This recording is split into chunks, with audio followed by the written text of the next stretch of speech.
aim he saw, he conquered. So what else? Recognise. Now, we might think that we could all do with a bit more of it, but at least we know what money is and how money works. We keep it in banks and we spend it. But now there's a new currency which has got everyone talking, and it is very different. It's called Bitcoin. Have you heard of it? I don't really understand it, but yes, I have heard of it. I do, and I wish I got in on it about a decade ago. That would have been quite nice. I know some people are making a lot of money and some people aren't. And I do also think they're a load of crap, and it's just a con. I've been following Bitcoin for the past 5 years, and even now there's still a lot of confusion about it. For one thing, it might be called Bitcoin, but there aren't actually any physical coins or notes. You can't hold it in your hand. Bitcoin is a new type of currency called a cryptocurrency, and it only exists digitally. Now, actually, there are quite a few different types of cryptocurrencies, but they all have one thing in common. They all operate completely separately from the normal banking system. When you buy something using cryptocurrency, the banks don't handle the payment. They don't check the payment. In fact, they don't even know about the payment. There are shops that accept cryptocurrency, where instead of using your bank card to take money from your bank account, you scan your phone instead. Transactions confirmed. Thank you. But the reason you've probably heard of Bitcoin is because its value has gone through the roof. Even with its recent crashing price, if you'd have bought £50 worth of Bitcoin at the beginning of 2011, it would now be worth more than £1 million. I'm going to find out if we've all missed the boat or whether it's still possible to become a Bitcoin millionaire. It started as something for computer geeks, but it's now moved into the mainstream. This is Millie. She's a Newcastle mum with 3 kids and 4 pugs. She's been buying and selling books on the side for almost 15 years, but now her new hobby is investing in cryptocurrency. 30,000 books I had to hand sort, yeah. Took me a whole year to do it. Considerably more hard work than dabbling with Bitcoin. My son says, don't do the books anymore. Hurry up and become a Bitcoin millionaire, Mum. She heard about it before Christmas, and she's been dabbling for the past couple of months, and has also earned commission getting family members to buy too. What I'm doing at the moment is I'm going to buy like £100 worth of Bitcoin. Oh my God, it's like my guilty pleasure. I'm sneaking a peek all day long. I bought Bitcoin in the hope that it might improve my life. If I lose my 400 or 500 quid, c'est la vie. All over the country, little pockets of people are starting to play around with cryptocurrency. Over the last few months, it's amazing how Bitcoin has sort of moved into the mainstream. Tabloid newspapers are doing special features about the latest cryptocurrency and which one you should buy. And this has gone very quickly from a tiny, niche little nerdy tech that a tiny number of people cared about to something that the ordinary person on the street is suddenly fascinated by. But while Millie is careful not to invest more than she can afford to lose, others aren't. 10,5 миллионов биткоинов. Сумма уменьшается. The staggering rise in the value of many cryptocurrencies has driven some people to take huge risks, even taking out mortgages to cash in on what they see as a gold rush. We have begun to ask questions and look at it, but I don't think anyone in British politics or the regulation system in our country is going at the right speed, bearing in mind what's happened within cryptocurrency over the past few months. Now we seem to have a real live situation. But Bitcoin's value has gone down as well as up. If you'd have invested £50 just before Christmas, you'd now have 20 quid. These recent price crashes have caused some authorities to act. Just last week, banking giant Lloyds banned its customers from buying cryptocurrency with their credit cards. They're worried about people racking up debt. The idea behind cryptocurrencies is that it's a way of storing money and making purchases without involving the banks. But remember, the banks don't just hold our money, they also keep a check on who has paid what. They are a trusted central point. So how do you do banking without the banks? When you want to buy something normally, using your normal bank card, this is what happens. I give my card details to the shop asks the bank if I'm good for the money. The bank checks its records to see if I've got enough in my account. If I do, it lets the shop know. It updates its records to show the movement of money from my account to the shop's. Oh, and it takes a little cut for its trouble. Now, if you wanted to remove the bank from that system, who else would you trust to keep those records and not alter them or cheat in any way? Well, I wouldn't trust you. I wouldn't trust you. In fact, I wouldn't trust any single person. But I might trust everyone. The idea is you don't have a central record of transactions. Instead, you distribute many, many copies of this ledger around the world. Each owner of each copy records every transaction. So there's no way that a forged transaction can make it in. If I try to alter a ledger, it won't match all of the other copies. And it gets rejected. So, to buy something using cryptocurrency, I give the shop my details. The shop asks all the bookkeepers if I'm good for the money. The bookkeepers all check their records to see if I have enough. If I do, they tell the shop, and then all update their records to show the movement of money. Oh, and one of them, at random, will be given a reward of some newly created cryptocurrency. This is how cryptocurrencies work. And remember, all of these bookkeepers, all of these ledgers, they're not actually people, they're computers.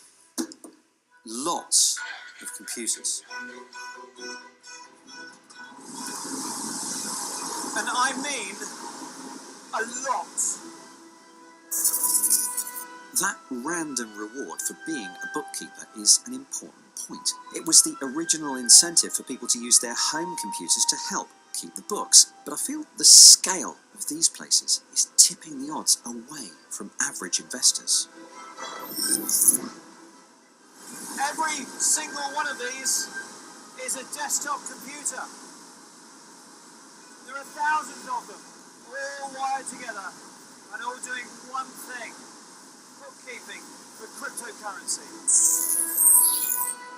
And because every so often they get that reward of new cryptocurrency, they call this operation mining.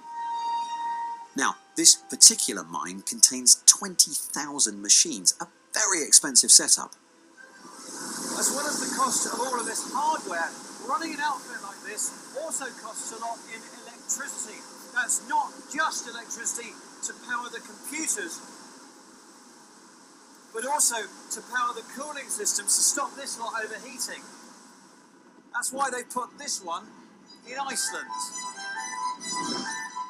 Like a lot of mass computing operations, north is best. It means you don't need to run energy-hungry air chillers. You just suck in that freezing air from outside.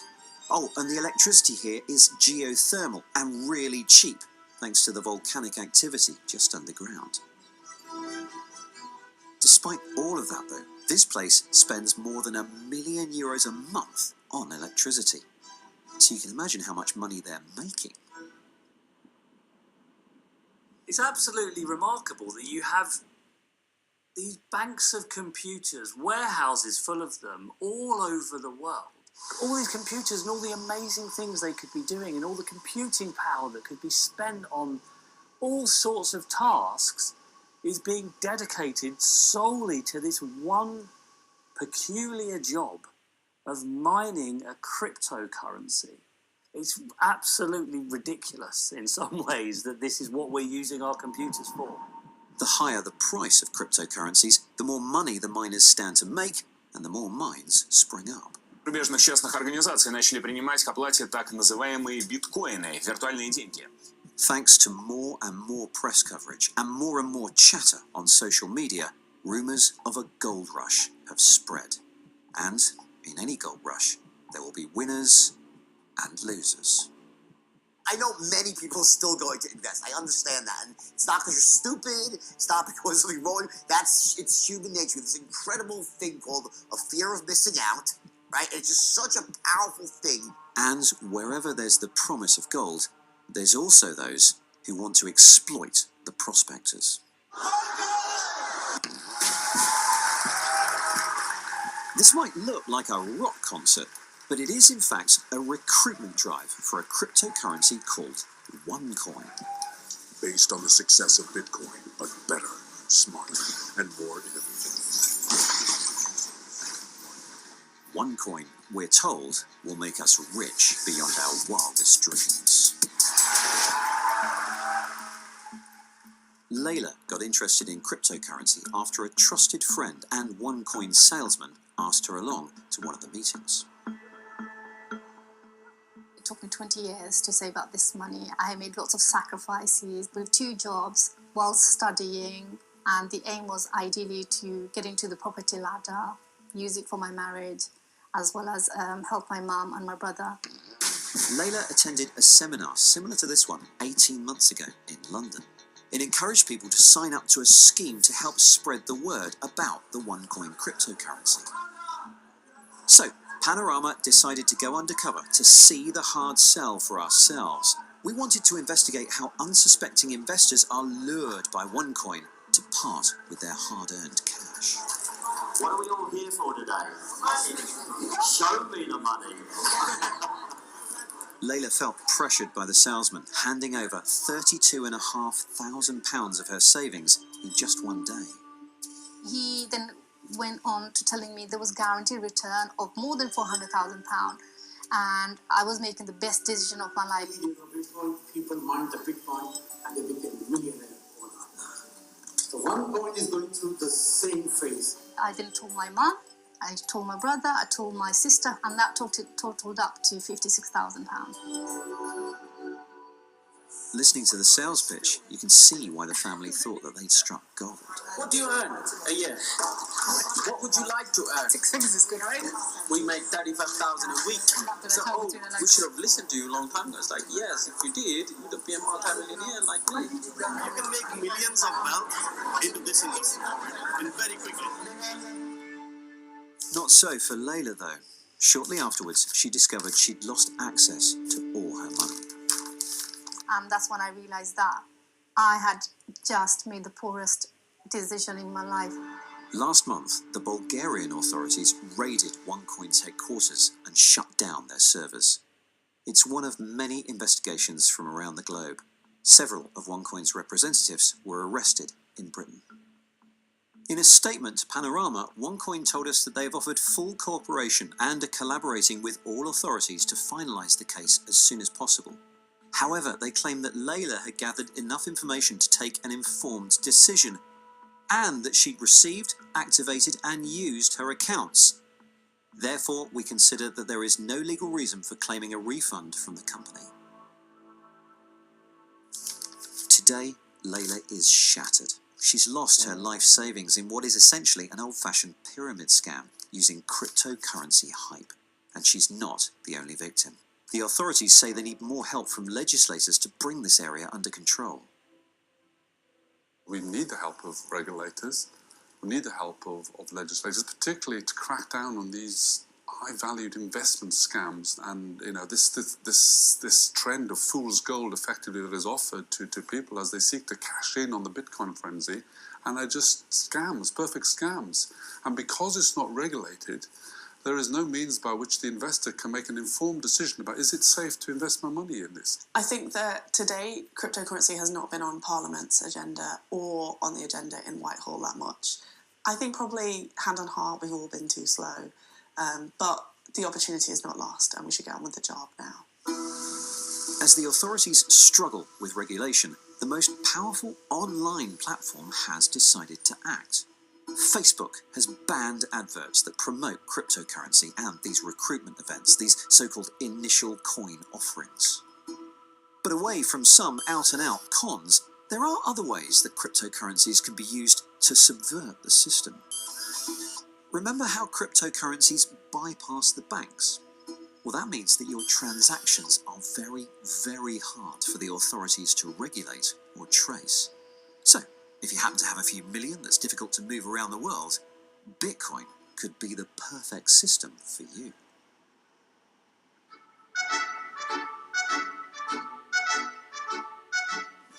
So here we have a beautiful property. It's 4,800 square feet. The asking price is £17.5 million.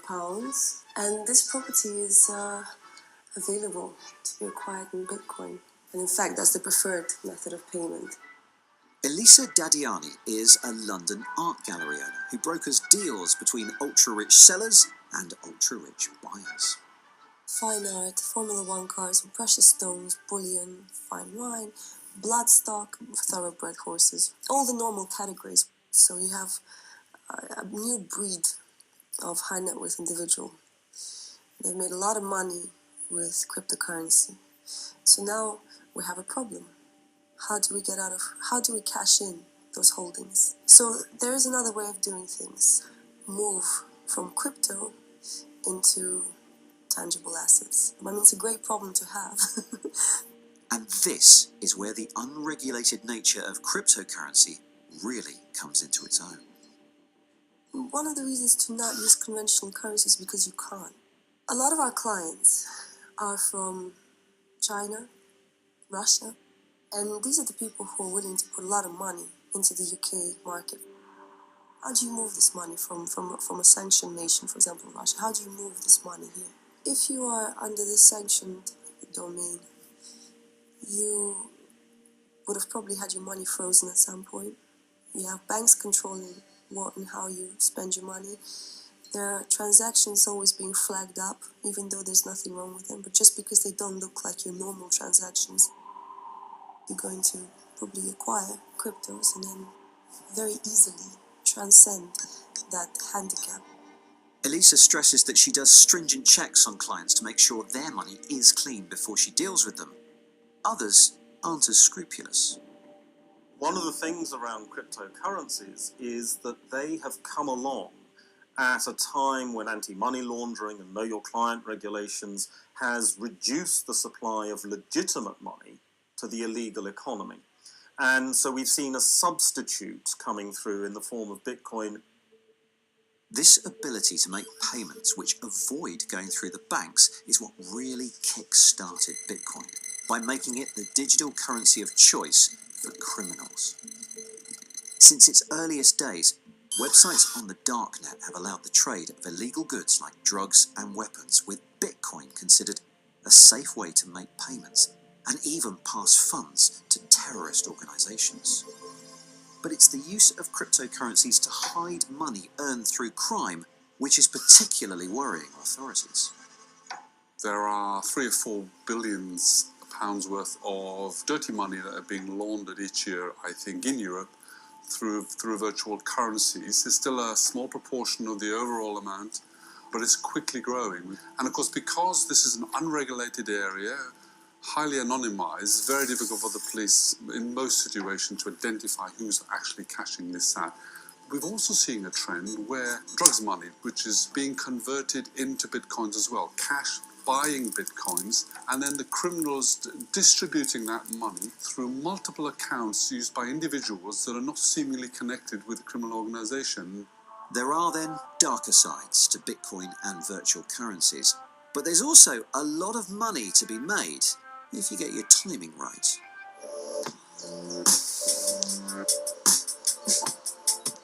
I'm travelling to the heart of this new movement, San Francisco. In the 60s, this city brought the world hippie culture and free-thinking ideas. Today, it's an anti-bank revolution the people here want, And these early adopters are far more interested in cold, hard cash than free love. I've come to the Crypto Castle, a new age commune of which Jeremy Gardner is the king. So tell them to look at the volatility. It's something you Google. Volatility of Bitcoin. Now, the castle is actually a 3-story house, which this 25-year-old sublets to other cryptocurrency enthusiasts. I'm surprised we've got so many beds in a house that accommodates so many millionaires. The millionaires usually, once they make their millions, they move out. So. Right, okay. In 2013, he put all his savings into cryptocurrency. And after 4 years of growth, I've made an extraordinary amount of money relative to what I ever conceived. To me, crypto assets are like social security for millennials. In theory, young people that invest today have the potential to see a lot of their wealth being generated just by holding these crypto assets as they appreciate in value over the next years and decades. It's an investment opportunity of a lifetime. I've lived through crashes in the value of these assets before, and if my net worth dropped 95% tomorrow, it would have no effect on my happiness. it strikes me that even if it drops 95%, you are still going to be very wealthy. I'd still be fine. But you know, I don't want to come off as too obnoxious. Right, okay. Hang around with these guys for just a little while, and you do get the sense that something really is happening here. They talk a good game. But Jeremy is only a Bitcoin millionaire. Next stop, a billionaire. Recently named by Forbes as one of the richest cryptocurrency investors on Earth, and one who truly believes it will change everything. This is the future currency. You're not going to use pounds and dollars and euros and whatever anymore.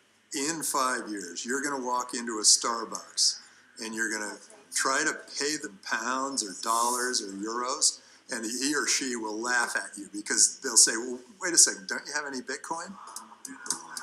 Tim Draper owns hundreds of millions of dollars worth of cryptocurrency himself, so maybe it is in his interest to talk up its value. Mind you, back in 2014, he did predict, almost to the month, that the value of one Bitcoin would hit $10,000. But now he accepts that that value may be out of control. If we bang the gong, it could easily go to $1 million, or it could go to 2,000 per Bitcoin in any given period of time, because depending on people's perception and how excited they are and how the press portrays it and how governments push it around, this is the greatest thing that's ever happened to the world economy in centuries. Depending on who you talk to, you get two very different visions of cryptocurrency.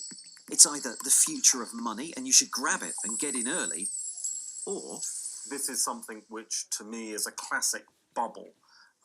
It's an irrational movement in prices. And everybody should be inside the bubble, so when it explodes, we can all go to the bloody moon. This is the moon. It's beautiful. Means that individual investors are going to win lots of money. Just faith in... and blow actual circles out of smoke and have massive hammers. That this is going to unlock riches in the future. They are prepared to pay more and more money for that today. And the bubble keeps on inflating. At some point, either the price becomes too absurd, or circumstances change, or it's revealed that there is not going to be any fantastic value in the future, and the bubble will come crashing down. the hype and excitement surrounding the promise of riches is all too familiar to this guy. The key to making money in a situation like this is to position yourself now before the settlement.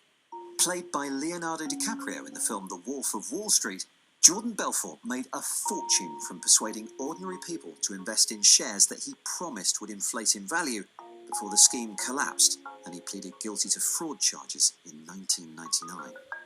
If anyone knows about cons and bubbles, it's Belfort, and he doesn't see Bitcoin or any cryptocurrency ending well. So what would the wolf have made of Bitcoin? God, if I had Bitcoin back when that was, thank God I didn't, right? I would have made $50 billion, seriously. I mean, it's almost a mirror image of what was happening at my company. Belfort says he recognises all the signs of market manipulation. They're out there putting out these sort of false narratives and these half-truths that if you read them or hear them and don't fully understand the big picture, it is very easy to think that they are right, that this thing is going to the stars, it's going to be the next big thing, and you throw your money in, people are mortgaging their homes, people are taking loans out on their credit cards, they're putting their last dollars into Bitcoin. You know, the ones in the end of the day that typically get slaughtered the most are the average moms and dads. So far, Millie has lost a small amount of money on her trades, but she's still hoping for good returns. I'd like to buy a house. I'd like to leave my children lots of money. I think I want all the things that other people want. I think a dog is dead. Enough money to open a pug sanctuary. But maybe the idea of becoming a Bitcoin millionaire is a perversion of the original intention of Bitcoin, which was to reinvent money, to move power away from the few and give it to the many. These currencies are here to stay. They might fall in value, they might rise in value, but the underlying tech is not going anywhere. And more people are going to start using them. And I don't think governments are ready for that yet. People in London walk really fast.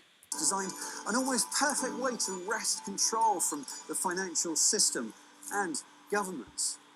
But I wonder whether they expected their model to be jumped on by investors. Worst Steadicam op ever. And I wonder if they thought they could escape the grip of the financial authorities that they so railed against. As those authorities start to awake, the battle to impose control on cryptocurrencies is only just beginning.